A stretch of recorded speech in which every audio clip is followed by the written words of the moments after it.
التحيات ديال الدروس ولا السنان ولا النياب بالنسبه للناس ديال امو تضامن، الناس ديال امو الشامل والناس ديال لا سي ان اس اس الضمان الاجتماعي بشكل عام، شحال الثمن ديالها، شنو هما الوريقات اللي خاصين نوجد وشحال التعويض ديالو. بالنسبه للثمن ديال التحيه ديال الدراس ولا السنان ولا النياب راه عندهم ثمن واحد كيتحيدوا ب 175 درهم باش كتحيدوا، والتعويض ديالكم كتعوضكم لا سي ان اس اس ب 70% اللي هي 122.5 درهم. بالنسبه للوريقات اللي خاصك تقاد كيعمر لك الطبيب هذه الورقه ديال لا سي ان اس اس، كيكتب لك فيها النمره ديال الضرس ولا السنه هنا، كيكتب لك الثمن باش حيدها، يكتب لك اكستراكسيون يعني التحياد، يكاشي ويسيني ويجي هنا في هذه الشيمه هذه ويدير لك يعلم لك على ديك السنه ولا الضرسه ولا الناب اللي حيد ليك.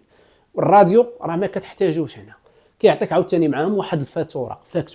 راه فيها دوك اللعيبات اللي سبق وهضرنا عليهم، السميه الكنيه ديالك، السميه ديال الطبيب، سيناتور والكاشي ديالو لي ام بي، ويكتب لك الاي سي او الاي اف وهذوك النويمره ديالو، وداكشي اللي كتبوا في هذه الورقه يكتبوا هنا. تجمع هذا الملف ودي دفعوا لضمان كاش، وفا كاش ولا شي شعبي كاش باش كتعوض من بعد في هذا الملف ديالك.